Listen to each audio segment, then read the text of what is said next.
We're going to go ahead and get started. Neil will be recording this and sharing it out if you're okay with that. Yeah, no problem. Yeah, welcome everybody to our Southern Utah University Grad and Online Friday Career Connections. We're excited to have you here with us today. We're excited to have Representative Neil Walter with us.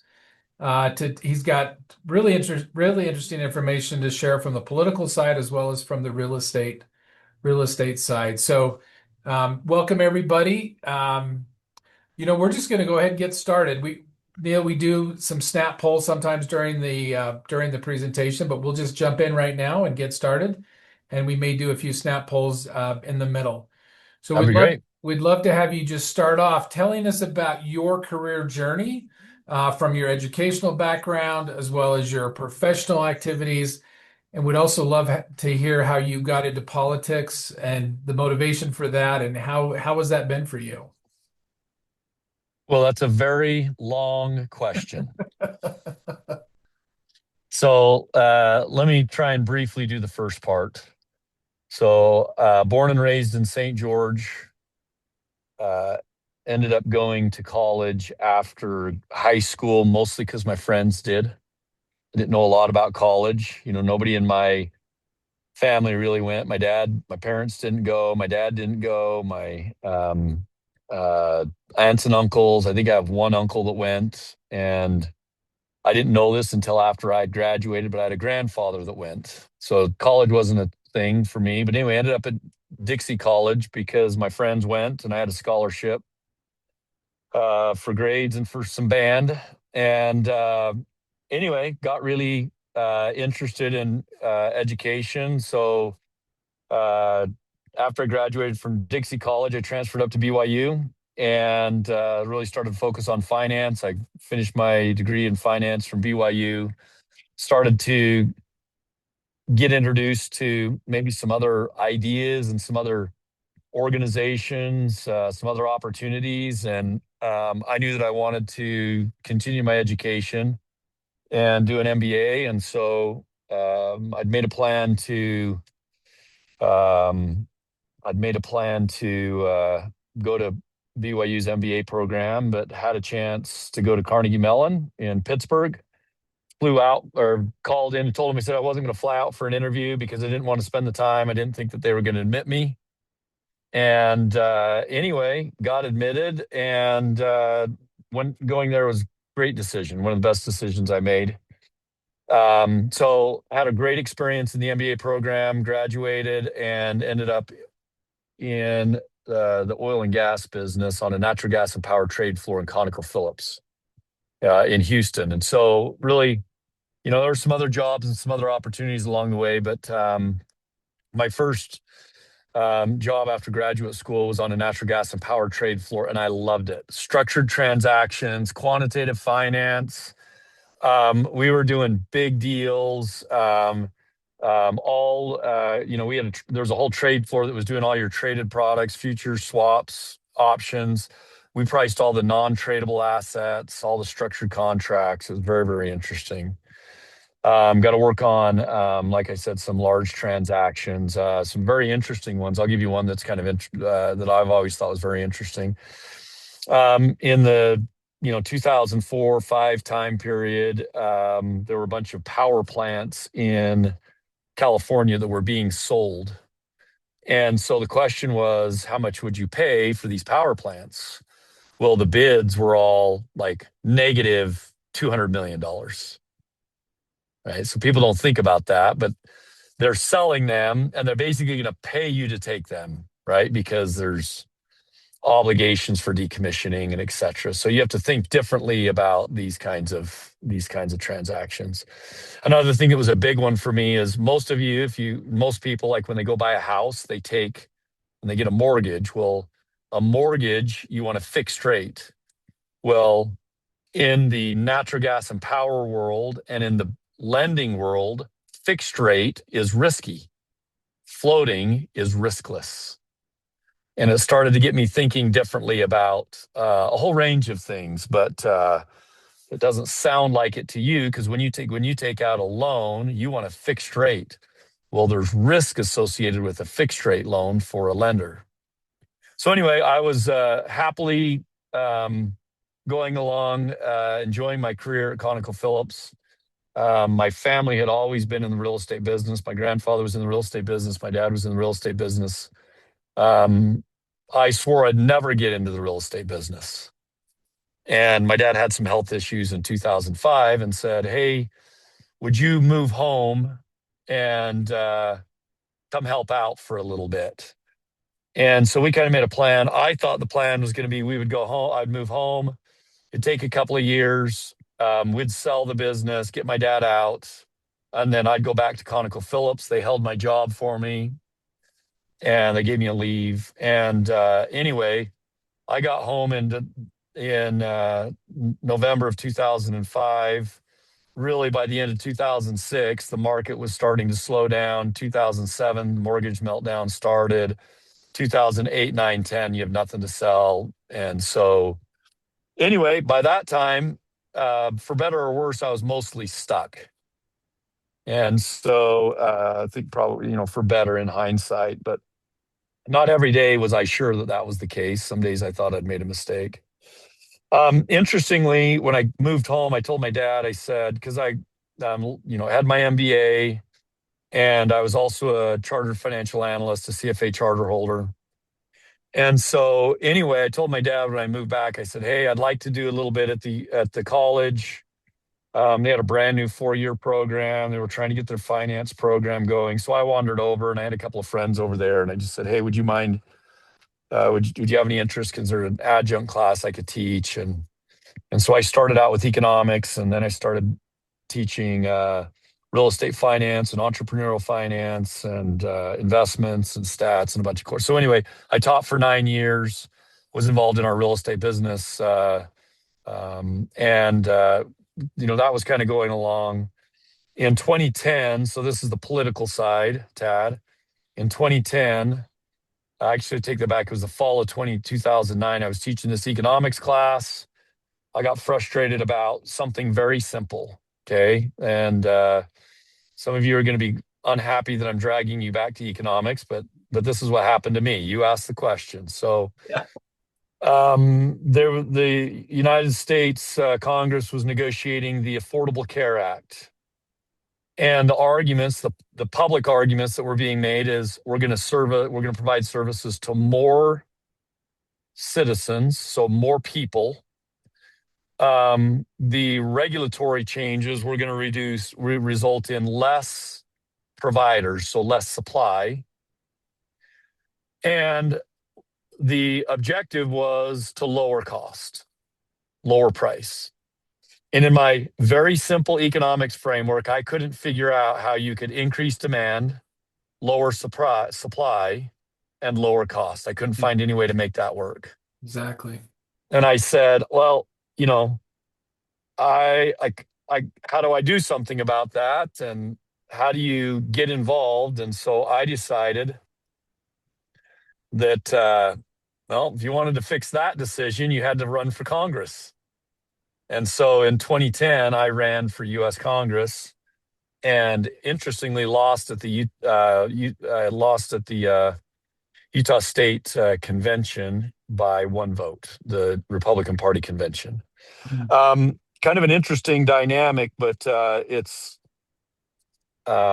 Utah is a Republican state, but it's forgotten that for 12 years we had a gentleman named Jim Matheson who his father was the governor of the state of Utah in the 1980s, but he represented the state of Utah in the United States Congress as a Democrat.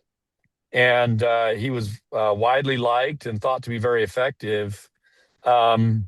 But it was this issue that caused me to run and get involved in politics. So I didn't win, went back to our real estate business. In 2015, my two things happened in 2015 that were pretty significant. The first one was on January 1, 2015, me and my two brothers acquired my dad and his partners a majority interest, so we could acquire a controlling interest in their commercial and residential real estate brokerage operations that we'd been working in now for 10 years.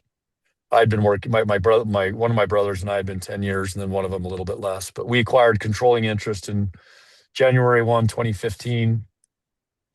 In November of 2015, there was a special election for Utah State Treasurer.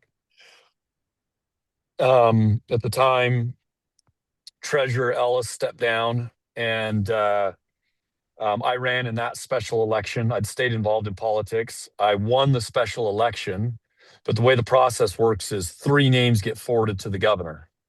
And the governor didn't appoint me, so I lost the second election by 1 vote. So, So, Neil, the first time you didn't get discouraged, you were no, like, I did not. In okay, fact, that's what I tell people that run for office and don't win. I say, don't quit. Like, just keep going. Like, it's like anything else. You just don't quit. So anyway, we really focused on growing our business. And so our business now, I know you're asking, and because of the context of the call, but we took the real estate operation from about 80 or 90 people. We're about 11 or 1,200 people now. We were 5 offices. We're now 20 offices. We were operating in St. George area. We had small office in Richfield and Mesquite. We now have multiple offices in Las Vegas. We have 5 offices on the Wasatch Front. We're down in Southern California, Texas. wow. So we've grown the operations pretty substantially. We added a very large property management division. We added a very large residential and commercial property management division. We started building real estate software. We operate a real estate school with 60,000 people in the real estate school. We've just made a lot of investments in our real estate business, our real estate brokerage, management, education, software businesses. And then I stayed involved in politics. And along the way, the fall of 2022, the gentleman who held the seat in House District 74, the western part of Washington County for the Utah House of Representatives, Lowry Snow. I'd known Lowry most of my life. I'd done a great job representing our community for 10 years. He decided he wasn't going to run, and so I ran and won. So that's how I got involved in Utah politics. So that's not how I became involved, but that's how I ended up in the Utah Legislature. So now I serve as the chair of House Education Standing Committee. I'm on a couple of other committees, including natural resources, political subdivisions, and there's a government oversight committee that I sit on. And my legislation is focused on housing and real estate related issues. Obviously, education. I have a lot of involvement in the education space. And then I'm working on energy policy. So really, if you start to think about it, it's cost of living related issues, education related issues, and energy. So Fantastic. Give us some insight on how the legislature impacts policy in those areas. I imagine it's pretty significant. And do you feel like you can make a difference in our political system now? So the answer is absolutely you can make a difference. The first thing I want to point out about the Utah legislature is the Utah legislature is very collaborative. We passed 530 bills last year. I don't know what the exact number was, but somewhere I'm guessing 450 to 475 were essentially bipartisan. They were broad consensus among rural and urban. There's not this divisiveness around most issues. We get budgets done, we get them done on time. Major policy items, we get them done. Do we have disagreements? Of course we do. Like there's policy issues that we might not that everybody doesn't agree on, but the vast majority of the legislation is consensus legislation, meaning that rural, urban, Republican, Democrat, you have broad cross demographic support for. And I think that's really the way that it should be. We collaborate together, we work together. There are issues where there's strong disagreements, but we handle those differences with respect and with, I think, an appropriate decorum. So about some of the issues, we're making a big impact on a lot of issues. Let me give you a couple of examples. Um, I'm gonna use some simple ones that I think are, easy. They're just really easy to relate to, that bills that we've run, that I ran. So one of them was a very small one that said, if you get issued a building permit from a city, after the building permit is issued, the city can't change or modify the permit. It sounds so simple. Yeah, it does. But if the municipality, which did happen in a lot of cases, said, "Hey, we know we issued this permit, but we want you to do these other things, or we won't give you a certificate of occupancy," you can see how that could be a problem getting your home completed or your commercial building completed, or etc. So that's one really simple example that I think made a big difference. Another simple one that was a big deal, it was actually a really big deal, is we said, as a Utah resident, as a Utah homeowner, you have a constitutional right to hold your house open if you want to sell it. So you want to sell your house, you want to do an open house, the city can't essentially prohibit you from having an open house. Now, they can say you have to follow parking and other ordinances on streets. You have to follow occupancy limits. But if you want to open your house, and as part of the process for selling your house, the city can't tell you you can't do that. I sponsored two very significant pieces of HOA legislation, which have a big impact on what an HOA can require a member to do. One of the things that we're very concerned about is making sure that HOAs operate for the benefit of members, and that member rights, homeowner rights in HOAs are protected. And we've done a whole range of things. We set up an office of the ombudsman to help provide an alternative dispute resolution process, because it's very expensive and difficult to hire attorneys to fight HOA related issues. We limited the amount of fees that could be charged. We made sure that any fee that was assessed against a member had to have a disclosure, meaning it had to be sent out to the members, and then the board had to adopt that fee schedule, so you couldn't be charged a fee that you weren't informed about. All these little things have a huge impact on your experience living in Utah.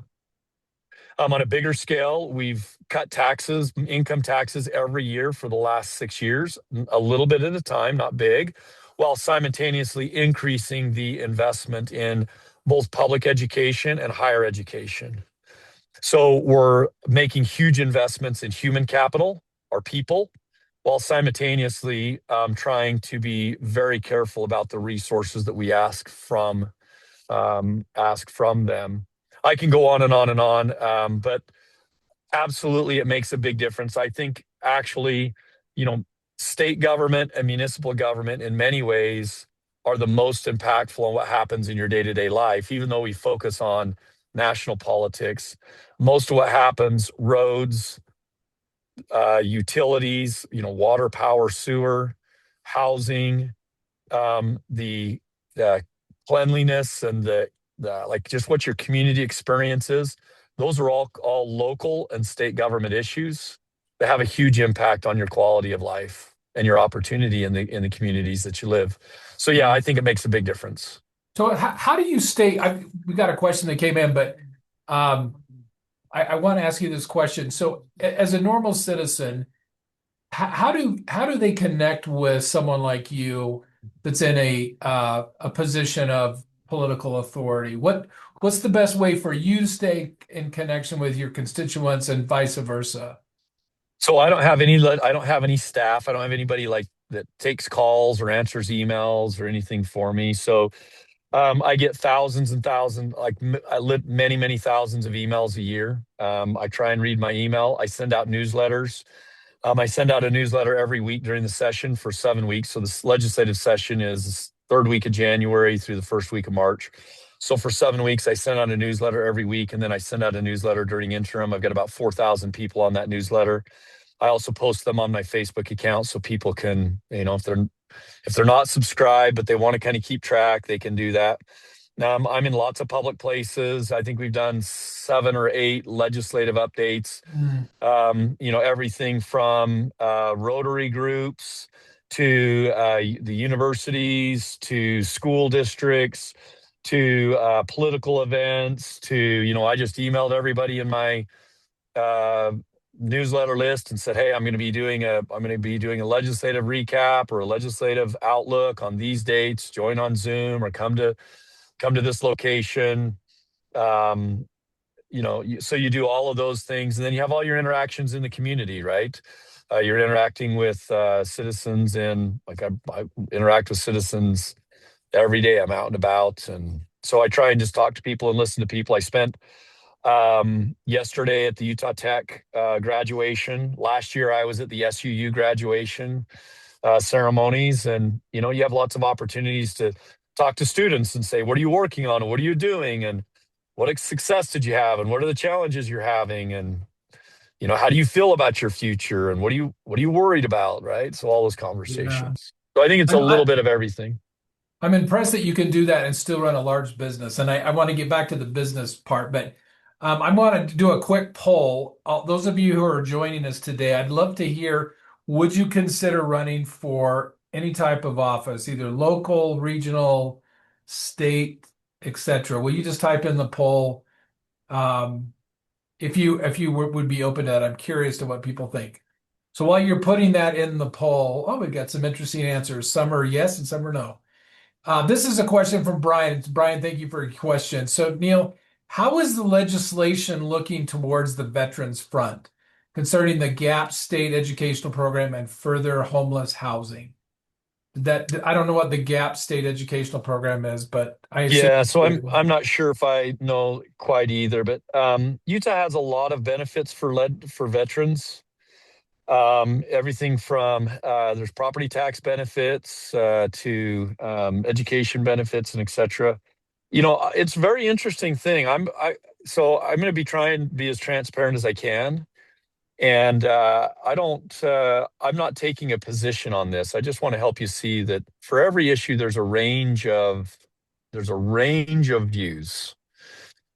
So one view that we hear from veterans is, hey, we need resources and support, and we appreciate the way that the state tries to recognize and support our veterans. And then we have I've had some conversations, and some people might be surprised to hear this, where um, you know veterans feel, and again, I'm not speaking for everybody. I just want to provide a range of kind of the perspectives. Some veterans feel, hey, like we're capable of taking care of ourselves. We're part of the community, and I don't want this to come off wrong, but we don't need a handout, right? And so balancing that is very interesting. I'll tell you, for me, the retired adjutant general for the Utah National Guard is in the Utah Legislature. He won't be after this year, but Representative Burton is the former general. And a lot of these questions we say, General, what do we do? How do you balance this? What's the right policy here? And of course, we hear from all those groups, but trying to balance some of the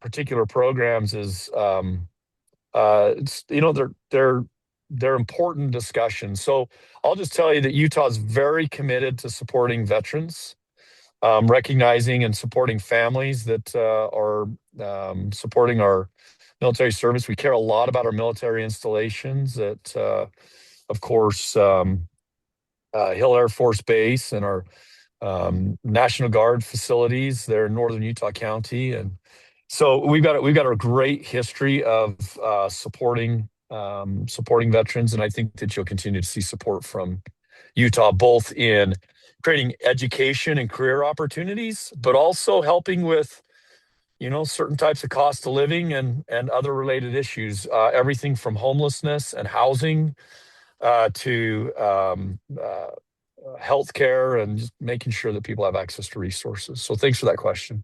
Yeah, thank you. Yeah, and just to recap our poll, I'm really encouraged by how many people said yes, they would consider running for office. We've had couple of people that were on the fence, but everybody else was like, sure, which is encouraging. I was surprised by that response.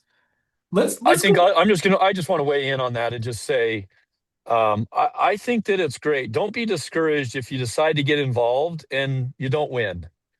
Um, that's not a reflection of it was a bad idea to run or a bad idea to get involved. And I would also say, even if you don't want to get involved and run, talk to your city council members, talk to your county commissioners, talk to your representatives and senators. Don't hesitate to reach out. They might not do what you say or what you're asking, but they will appreciate hearing from you. Yeah, that's good advice. I was talking to someone who was formerly in politics, and he was talking about the cost of running for office. And his opinion was you've got to have resources, you've got to have a lot of money to run for office. Is that your perception? I would say that it depends on what office you're running for. Um, if you want to run for statewide office, you're going to have access to a lot of resource. Let me back up. I want to start out over. You do not have to have any money to run for office, and a lot of people do it with little or no resources. My first race, I ran a U.S. congressional race, and I think we spent like $50,000. Now that's a lot of money, but it's not a lot of money for a congressional race. Yeah. My point is, you do not have to have a lot of money to run. You can run a city council race. If you're willing to go out and talk to people and knock doors, you can run a city council race for the cost of some signs. Okay, so I want to be very clear that money is not a barrier to politics.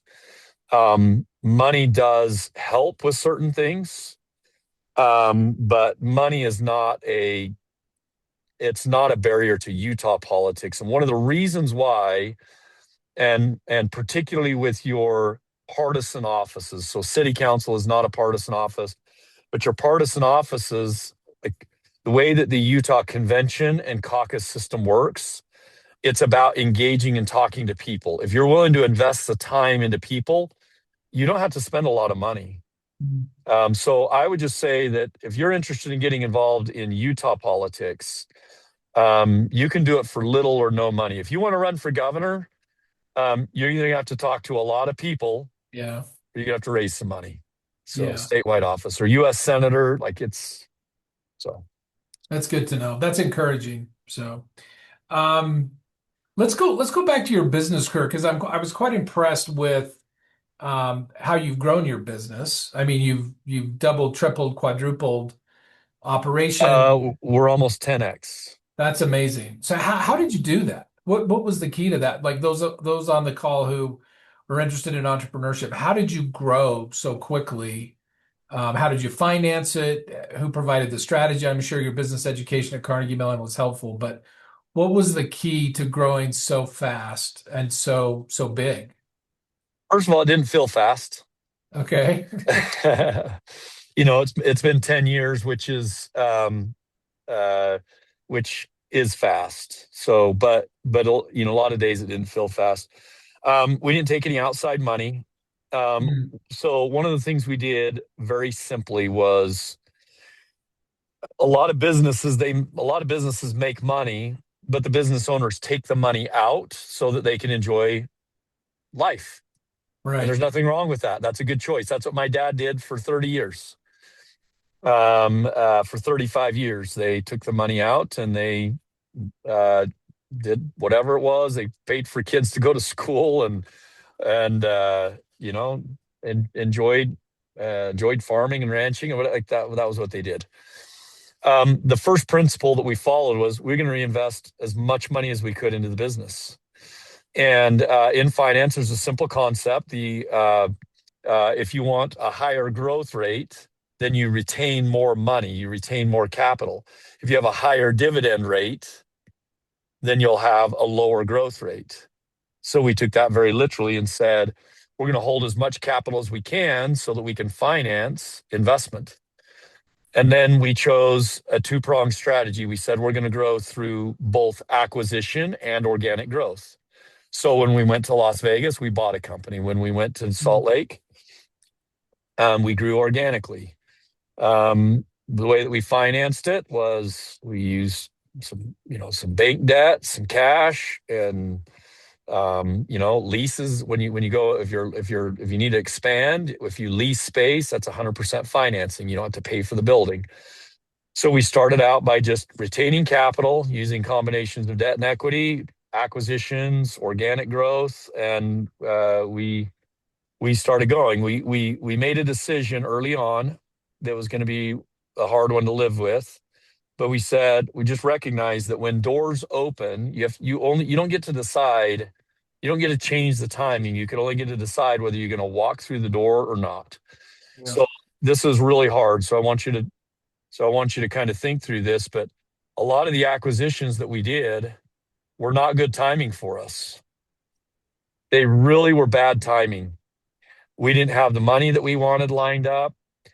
We didn't have the resources that we felt like we needed. We just had to, but we had to decide, like, if we don't do this deal now, we're not going to get to come back in 3 years. Mhm. So when deals came up, we didn't take all the deals that came up, but as deals came up, we said, we're going to do it. And we just made a decision. And if we made the decision to do it, we figured out how to get it done. And there were a lot of doors that opened along the way that weren't good timing, but we walked through them and we made it work. And that facilitated our growth. I think we've done, I don't know, 15 acquisitions over the Wow. past 10 years. And some of them are very small, some of them are property management only. But I'll give you one example that it's just an illustration of how this works. We had an opportunity to buy some residential brokerage operations in Texas. We didn't really want to go to Texas. That wasn't on our plan, but we decided we were going to do that. So we bought the operations in Texas. We didn't know this, but within a year after going to Texas, the commercial real estate affiliation that we are NAI that we're affiliated with, their San Antonio and Austin affiliate, which is where we were in residential, left the network. Well, that Mhm. opened up that territory. Well, we didn't have any business in Texas, any commercial business in Texas, but we said, well, we'll pay for the affiliation. So we locked up the affiliation. We locked up the territory. Well, towards the end of that year, we'd been sending out a bunch of mailers trying to find some people that might want to affiliate with us.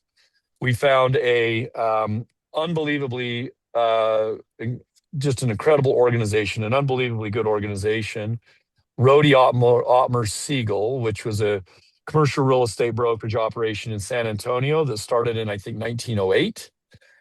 They didn't have a next generation. They said, we're open to selling.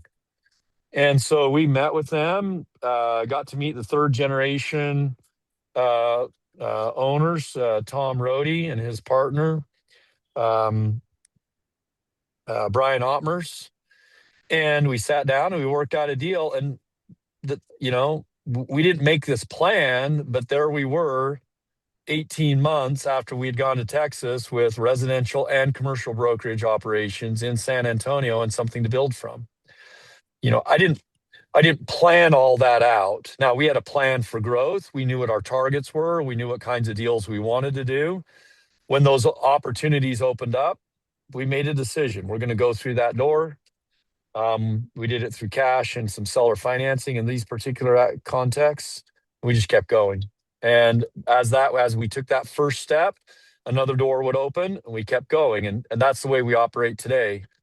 Today we're open and considering, deals that have come up because of where we are and where we're doing business. And I don't know whether we'll do an acquisition or not this year. I expect we probably will. We got a couple that we're looking at, but doors open along the way, and sometimes you just have to have some courage. You got to be careful. You don't want to make mistakes, but you have to have some courage to walk through them. We've had some really tough ones along the way, but in the long run, it's worked out. That's amazing. It's impressive. Tell me, I've seen a statistic that family businesses rarely succeed beyond the third generation, and I assume you're considering your business a family business if you're Absolutely. with your brothers. So what's your plan to make sure you're not one of those family businesses that don't endure in the future? Do you have anything in So particular? In one context, we're in our third generation. My grandfather was real estate. My dad was in real estate. Now we are. I don't I don't know this is something that's very helpful advice for everybody on the call, but for me and me and my two younger brothers, they're both younger than I am. Um, we grew up from as early as we can remember, all working together on our family has a ranch. Has always had my grandfather had a place. It became my dad had a place, and now our families we still do. But anyway, we literally grew up working together, and we had to learn how to get along when you're in the corrals and everybody's the boss. You're not going to get anything done. And so, even though we all had our own ideas about how it ought to work and what we should do, we figured out how to work together. And in a lot of ways, I joke about this, but I just learned that if John or Matt has something that they feel strongly about, those are my brothers, then we're going to do it. I might not love the idea, but I'm going to support them. And we figured out how to work together from a very young age, and actually independently of either my dad or my grandfather. And so when we got to working professionally together in this context, we already knew how to navigate the respective strengths and weaknesses and personality dynamics. And I won't say it's always gone perfectly, and I won't say that we haven't gotten really mad at each other about some things, but we do know how to work together, and that's a skill that we learned by practicing. Yeah, that's impressive. Yeah. If you're at the third generation and you're still in business and growing, you've beaten the odds for sure. What advice would you have for anybody on the call who might be interested? I know one person on the call is investing in rental properties, etc. What advice would you have for people who want to work in or just starting out, would like to work in real estate, especially in a state like Utah, which is, I mean, it seems like it's been boom or bust, right? I mean, St. George has been probably more boom than bust, but I remember back in 2008 when all the homes in Vegas were underwater. And how do you advise someone who wants to work in that area? How do you mitigate the risk of working in that area? So I'm going to use my best political skills, and I'm going to answer a slightly different question. Okay. The United States, by design, is a structurally inflationary economy. It's that way as a matter of policy. It's not an accident, which means that over time, prices go up, right? So people say home prices are higher than they've ever been. Well, that was true in 2006 and in 1996 and in 1986 and 1976 and 1966, and it was also true in 1956. Mm, What do you think is going to happen in 2036? prices go up. Home prices will be higher than they've ever been.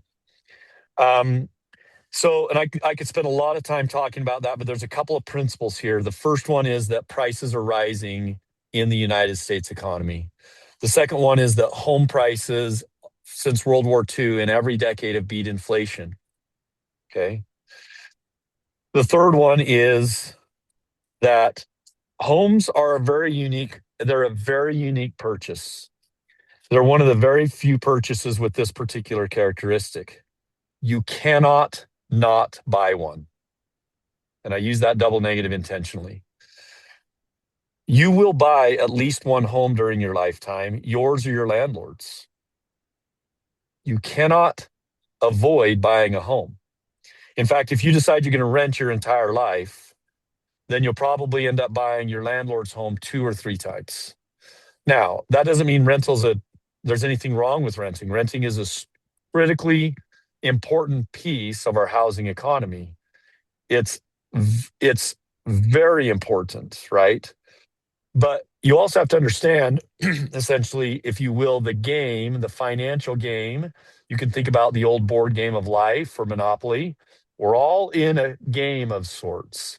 And if you understand the rules, and if you understand how the game works, it's easier to play. So back to your question about real estate Doesn't matter if you're talking about investing or if you're talking about home ownership or if you're talking about a career, right? If you understand a couple of principles, you can set yourself up for success. So, structurally inflationary economy, housing beats inflation in the long run. You cannot not buy a home, right?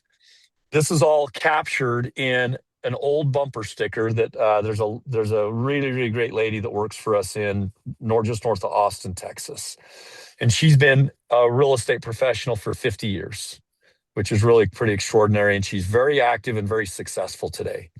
But anyway, she says in the 1970s, she saw early 1980s, she saw a bumper sticker, and the bumper sticker said, "Waiting to buy real estate? Question mark.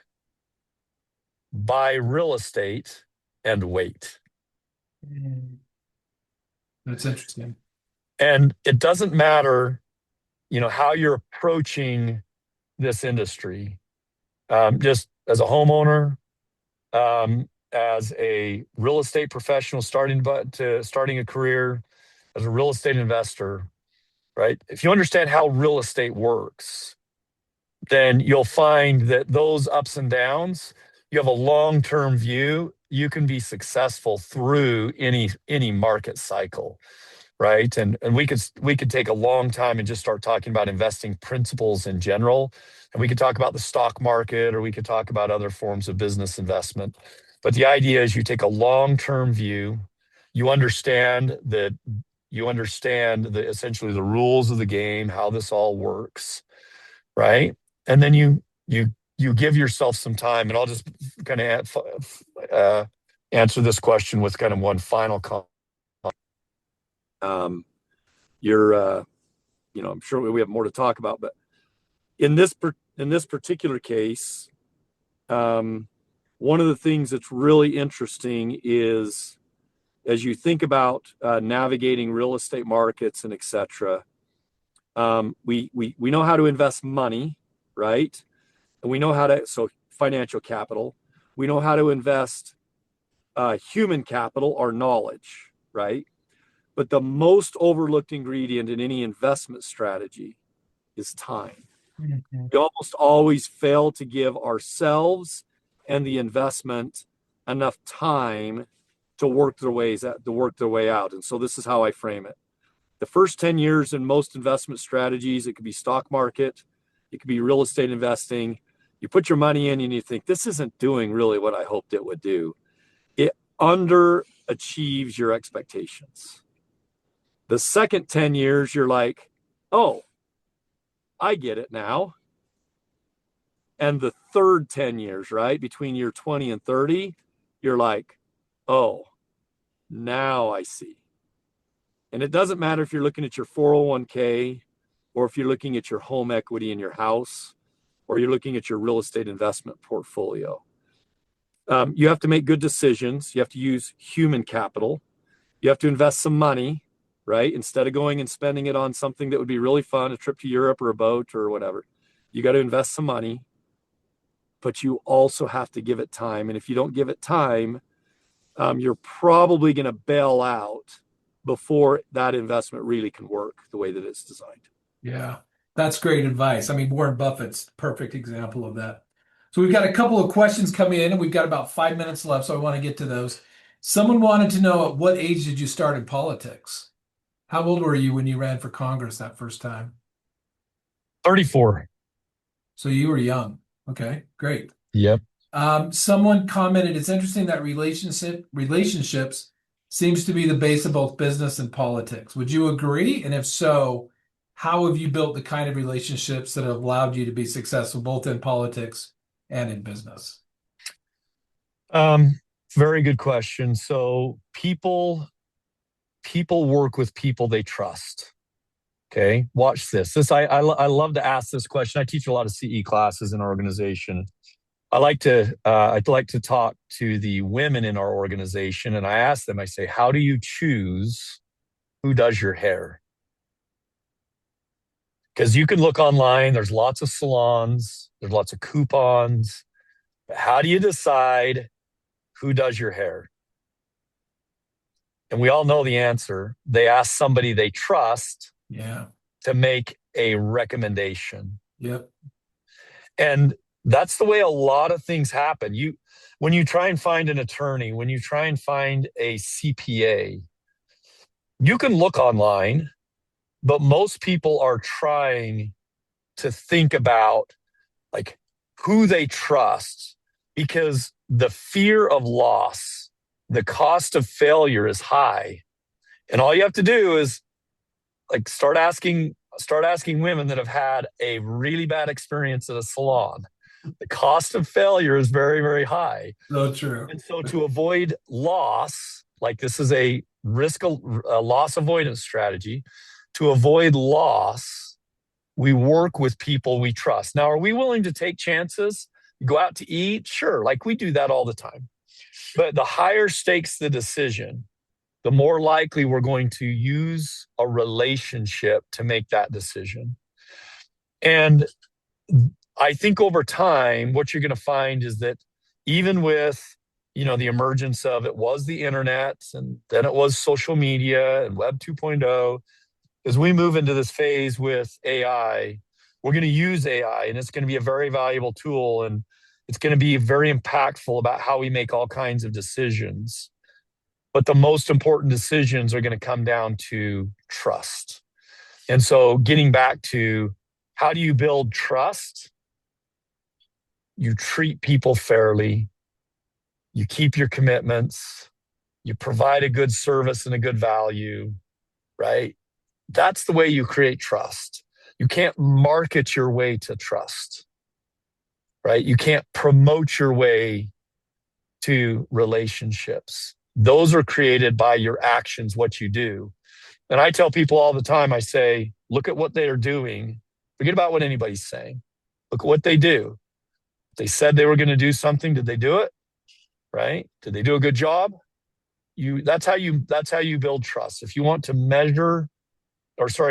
build trust, you build trust and measure it by people's actions. Anyway. Yeah. So true. You should write a book. I agree with you 100%. Okay, we've got one more question. Oh, someone made a comment. You look at the stylist hair and you depend on the strong recommendations. So, that's right. Like you said, did they do a good job? Yeah, look, if you walk in and the stylist hair they're having a bad hair day, you're going to go find another stylist. Yeah, That's exactly right. Okay, one more question and then we'll wrap up. Aaron wants to know what advice you would give someone trying to purchase their first business. So, sounds like entrepreneurship through acquisition, possibly. I know that is vague, but specifically how to find funding sources, possibly grants. So, someone wants to buy a business. How do they go about doing that? So I don't know anything about grants. So when I taught the entrepreneurial finance class at Dixie College, Dixie State University, here's the way that it worked. Okay. Number one, you look at your whatever resources you have. I know a guy that started a very successful paving business with credit card debt. I'm not recommending that, but home equity, like first person is you, then friends and family, right? Third is you can start looking at bank financing. There's lots of really good SBA programs, SBA 7A program. There's lots of good bank financing programs out there, personal lines of credit, depending on what resources you have. And then last, you have venture capital, angel investing, partners, etc. So all of those are options. I don't think there's a right way or a wrong way. I think there's just whatever is the best way for you in your particular situation. Typically, anybody that's going to have capital, that's going to be willing to invest in a business, the number one question they're going to want to know is how much you have on the line. Yeah. Where's your skin?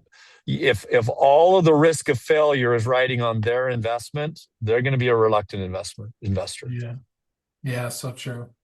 All right. Well, Neil, thank you. This has been fantastic. I've learned a ton. I think everyone on the call has as well. I understand you had some children that attended SUU. Is that correct?